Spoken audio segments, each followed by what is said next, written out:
Be sure to stay tuned into this week's edition of Bearcat Update to see how the 2022 spring football game went, along with reactions from head coach Rich Wright on his expectations this season. Check it out right here on another edition of Bearcat Update. This is the channel that keeps you connected to Bearcat sports. Features, highlights, interviews. Which is also one of the best records in school history. I think it also puts a lot of pressure on us because every team is going to play us really hard. Now back left side, Hudgens, deep three, left side, yes sir! And these runners compete at the highest level in D2 sports. Let's take it from the track to the field.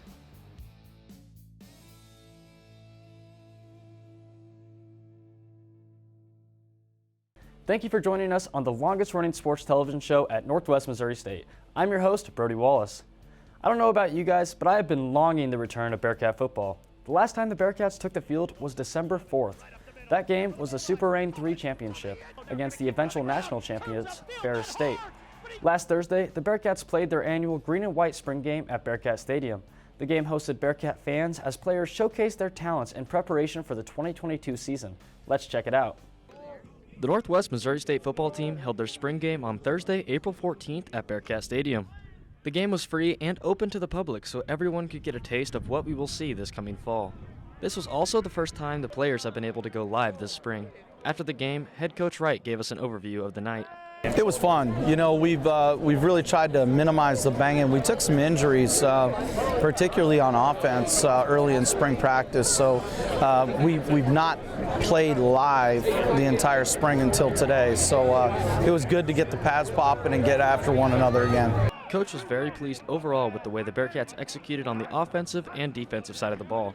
He expresses that at these type of events, he's looking for guys that are going to make a difference on the field. I was pleased with the way the ones opened up the game and moved the ball right down the field.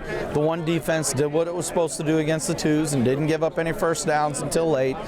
So those things are good things. Then it's just a matter of seeing, kind of how guys execute. Because the issue is, we graduated 3 of the 4 starters in our back end.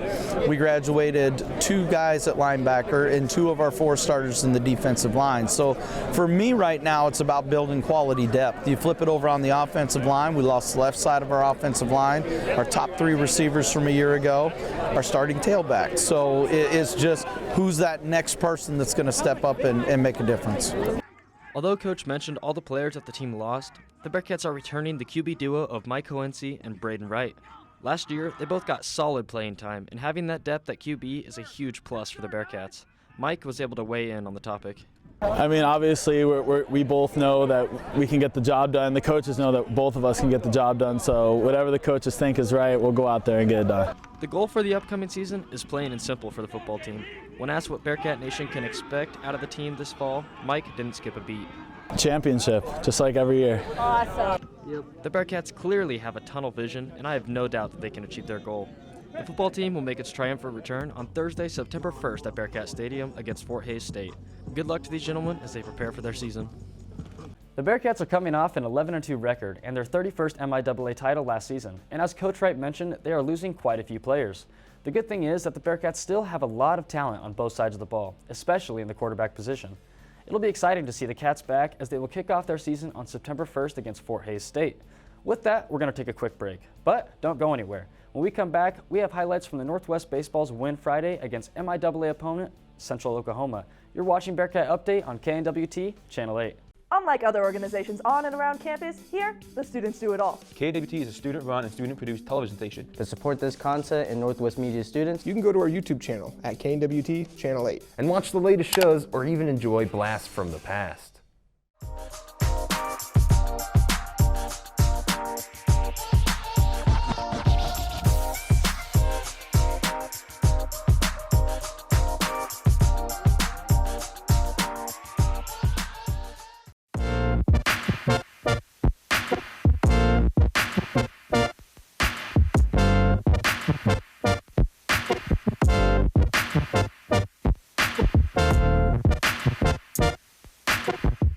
Welcome back to Bearcat Update. The Northwest baseball team to this point this season has seen a mix of ups and downs. At the time of this recording, the Bearcats hold a 15-23 record on the season and find themselves 9th in the MIAA standings with a 9-16 record. The Bearcats are coming off a 7-5 loss earlier in the week Wednesday as they travel to Topeka, Kansas to play Washburn University. The game would end the Bearcats' 4-game road trip as they played host to Central Oklahoma on Thursday. Northwest top guy Max Spitzmiller took the mound for the first of a 3-game series this weekend. Let's check it out.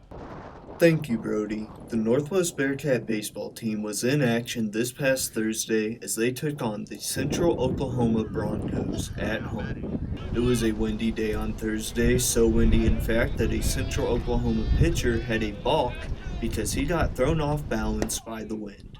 Northwest would take an early 2-0 lead, which they held on to during a tightly contested game. After taking then losing a short lead in the 4th inning, Central Oklahoma nearly came back to tie in the 9th inning. However, the Bearcats were able to hold them off and close them out to win the game 10-8. I spoke to pitcher Max Spitzmiller as well as head coach Darren Lowe to ask them about their thoughts on the game.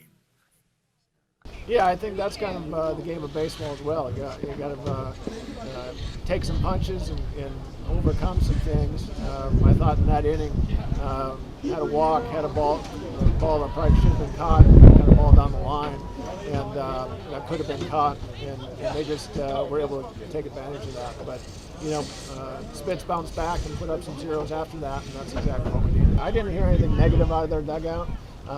Which they're just energetic and they're having fun, and that's, if you don't have fun in the game of baseball, there's something wrong, because it's a long game.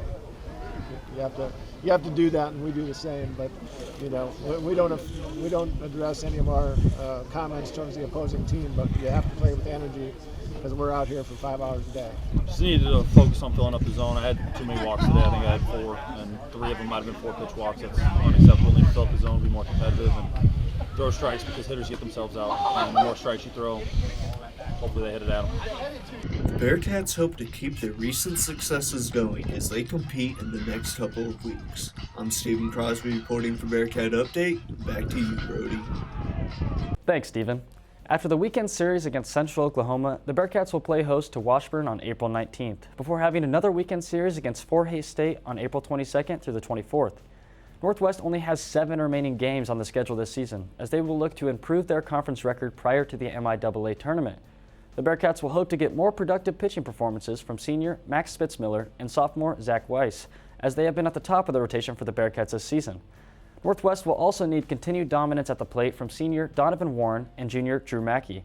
Both players have been the go-to run producers for the Bearcats this season. Since we highlighted the duo for Northwest, they have tacked on more home runs and RBIs. Against Central Oklahoma, Warren recorded 2 home runs and Mackey added 1 for himself. For results from how the weekend series ended up against Central Oklahoma, be sure to head over to BearcatSports.com, or you can follow us on our social media at BearcatUpdate_8 for updates from all Northwest sports. With that, we're going to take another quick break. But don't go anywhere. When we come back, we'll check out the Fields Paintball facility. You're watching Bearcat Update on KNWT Channel 8.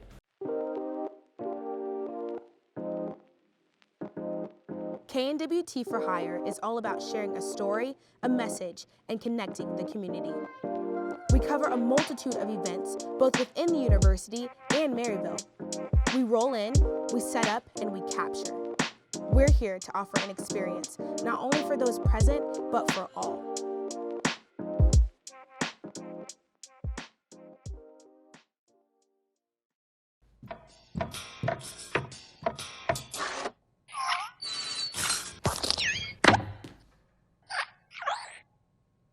What are we doing for the game segment? I don't have a plan. Hey, Paige, I think I'm the best crew member. I'm the best crew member. I'm the best crew member. Where's your Holman? This season, it's every man for himself. Who will win the Pixar tournament and take over as producer of Nerd Central? It's gonna be me.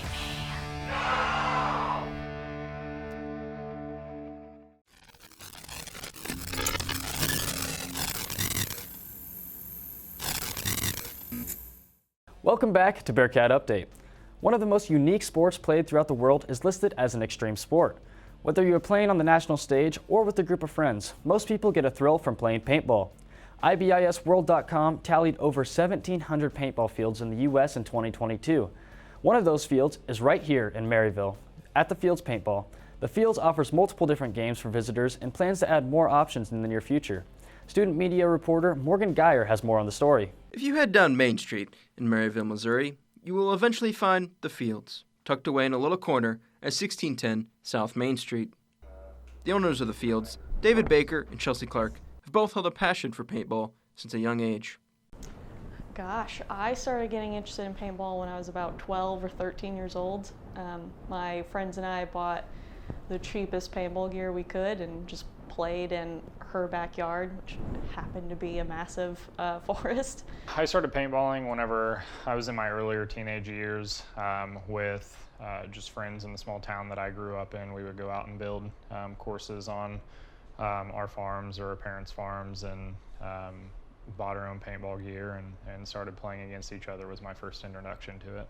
The Fields offers 5 courses throughout its 7 acres. It allows a quick and easy $25 rental, which includes a paintball marker, tank, hopper, mask, and free refills. I think it's gone great. Our first month was our opening month, and we had our Halloween event, and we've seen a lot of different customers, from people who've been playing paintball for years to people trying it out for the first time, to out-of-towners. So we've seen a whole lot of people come in and try the Fields Paintball, and we love it. Baker hopes to keep expanding the Fields to fulfill their 22 acres, not only for regular customers, but for the mutineers as well. So we have a lot of expansion to do, but for the business direction, we were excited to become a more permanent placeholder in the paintball community. Both David and Chelsea want the Fields to be a warm and welcoming environment for players new and old. We have a really easygoing vibe out here. The paintball community is really wholesome and inclusive. We are happy to sit down with first-timers, explain everything they need to know, teach them everything they need to know, and everybody out there already playing, all the experienced players. They love taking new people under their wing and showing them the ropes. We want the Fields Paintball to be inclusive for everyone. If you've never played before or you've been playing for many years, we want the Fields Paintball to feel like a welcoming environment. This is a great place for anyone to come play and have a great time. This has been Morgan Geyer reporting for Northwest Student Media. Thanks, Morgan. The Fields has multiple different paintball courses like woods ball, tires, speedball, hyperball, and farm course. For more information about the Fields, head over to their website, fieldspaintball.com, to check out their paintball store or to book a reservation. I think the Bearcat Update crew might have to go check it out. That's going to wrap things up for this week's episode of Bearcat Update. Sorry, guys. I'm just double checking that JD isn't going to try to close out my show again this week. Let us know what you thought of this week's episode, or what you want to see featured on Bearcat Update in the future. Make sure to follow us on Twitter and Instagram at BearcatUpdate_8. As a reminder, the link can be found in the description below. And be sure to always hit that like and subscribe button and the bell to stay updated with new episodes from KNWT Channel 8. Thanks for watching, and we'll see you next week. This is the channel that keeps you connected to Bearcat sports. Features, highlights, interviews.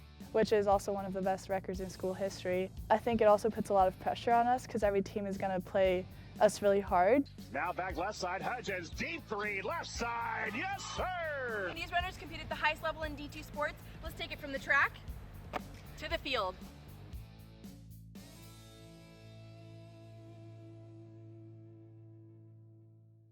Watching Bearcat Update. If you missed our last episode, be sure to click here. And for a playlist of past episodes, click here. We'll see you next week.